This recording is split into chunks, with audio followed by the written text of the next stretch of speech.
Hello everyone, कैसे हो आप सब। उम्मीद करते हैं आप लोग ठीक होंगे, अच्छे होंगे। तो आज मैं आपको कराऊंगा सिंपल प्रेजेंट टेंस यानी प्रेजेंट इंडेफिनिट टेंस का अफर्मेटिव नेगेटिव सेंटेंस की प्रैक्टिस। तो चलिए शुरू करते हैं। शुरू करने से पहले यदि आप हमारे चैनल पे नए हो तो चैनल को सब्सक्राइब कर लो। तो हमारा है simple present tense. Simple present tense में हम कर रहे हैं affirmative negative. Simple present tense को हम प्रेजेंट इंडेफिनिट टेंस भी बोलते हैं। क्लियर ना। तो अफर्मेटिव नेगेटिव सेंटेंस की प्रैक्टिस करेंगे। तो इसकी पहचान आपको हमने ऑलरेडी भी बता रखा है क्लास 1 और क्लास 2 में कि सिंपल प्रेजेंट टेंस की पहचान क्या है। यानी जिस सेंटेंस यानी हिंदी के लास्ट वर्ड में ता है, ती है, ते है, तू है, इस तरह के वर्ड आते हैं तो वो हमारा सिंपल प्रेजेंट टेंस होता है। ठीक है। तो जिन्होंने हमारी क्लास 1 और क्लास 2 वाली वीडियो नहीं देखी है वो जाके फटाफट देख ले, तो ये आपको क्लियर समझ में आ जाएगा।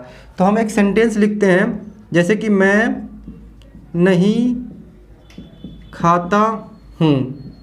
ओके ना। अब इसको बनाएंगे कैसे, तो इसका कॉन्सेप्ट हम पहले लिख देता हूँ आपको कि इसका कॉन्सेप्ट होता है सब्जेक्ट प्लस वर्ब की फर्स्ट फॉर्म प्लस ऑब्जेक्ट। ये हमारा किसका कॉन्सेप्ट हुआ, अफर्मेटिव का।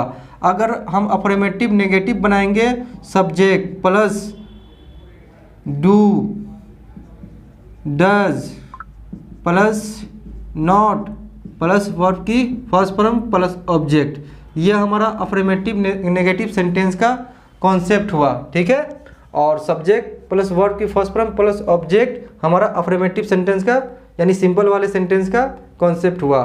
तो हमें इसका सेंटेंस बनाना है कि मैं नहीं खाता हूँ। इसको कैसे बनाएंगे, मैं का इंग्लिश क्या होता है, आई। अब आई के साथ क्या लगता है, डू या डज, यानी डू और डज हमारा सब्जेक्ट के अकॉर्डिंग लगेगा। अब डू और डज किसके साथ लगता है ये भी मैंने आपको बता रखा हूँ क्लास 1 और क्लास 2 में। आई वी यू दे के साथ हमारा डू आता है और डज हमारा ही सी या इट या फिर किसी नेम के साथ हमारा डज आता है, यानी थर्ड पर्सन सिंगुलर के साथ। तो हमारा आई के साथ क्या आएगा, डू। तो आई डू। अब हम डू के जस्ट बाद क्या लगाएंगे, नॉट। तो आई डू नॉट ईट, खाना का क्या होता है, खाता। तो आई डू नॉट ईट। ठीक है। अब हम सेकेंड और लेते हैं, जैसे मैं बोलूँ तुम नहीं पढ़ते हो। तुम नहीं पढ़ते हो, तुम का इंग्लिश क्या होता है, यू।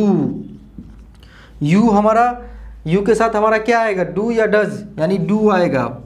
क्योंकि मैं क्या बोला आपको, आई वी यू दे के साथ क्या आता है, डू आता है।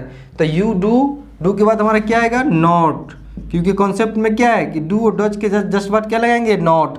तो यू डू नॉट रीड या स्टडी। क्लियर। यानी जो हमारा कॉन्सेप्ट है उसी के अकॉर्डिंग हमको सेंटेंस बनाना है। ठीक है। जैसे मैं बोलूँ हम नहीं खेलते हैं, हम नहीं खेलते हैं, हम का इंग्लिश क्या होता है, वी। वी के बाद हमारा क्या आएगा, डू या डज, तो डू आएगा। तो we do not, do does के जस्ट बाद क्या लगाएंगे, not. We do not play, खेलना क्या होता है, प्ले। ठीक है। We do not play. अब मैं एक और सेंटेंस लेता हूँ, जैसे मैं बोलूँ वह नहीं सोती है। वह का क्या होगा इंग्लिश, सी होगा। अगर फीमेल हो तो, अगर लड़का हो तो ही यूज करेंगे और लड़की हो तो सी यूज करेंगे। तो वह नहीं सोती है तो लड़की है, लड़की के लिए हम यूज किया सी। अब हमारा इसके साथ क्या आएगा, डू या डज, तो यानी थर्ड पर्सन सिंगुलर है तो इसके साथ हमारा डज आएगा। ठीक है ना। क्योंकि हमारा ही सी इट या फिर किसी नाम के साथ क्या आता है, डज आता है। तो सी डज नॉट स्लीप, क्या होगा इसका, स्लीप। सोना का क्या होता है, sleep. She does not sleep. एक सेंटेंस और लेते हैं, जैसे कि राम नहीं रोता है। राम नहीं रोता है, तो राम का क्या होगा, नाम है तो सेम नाम लिखेंगे हम, राम। राम के साथ क्या आएगा, डज या डू, डज आएगा क्योंकि राम नाम है। राम डज नॉट क्राई या वीप। ठीक है ना। राम डज नॉट क्राई या फिर वीप। अब मैं एक और सेंटेंस लेता हूँ, जैसे कि वह नहीं दौड़ता है। वह नहीं दौड़ता है। अब वह लड़का है या लड़की, लड़का है तो ही यूज करेंगे, ही के साथ क्या आएगा, डज या डू, तो डज आएगा हमारा do he does not run. Clear.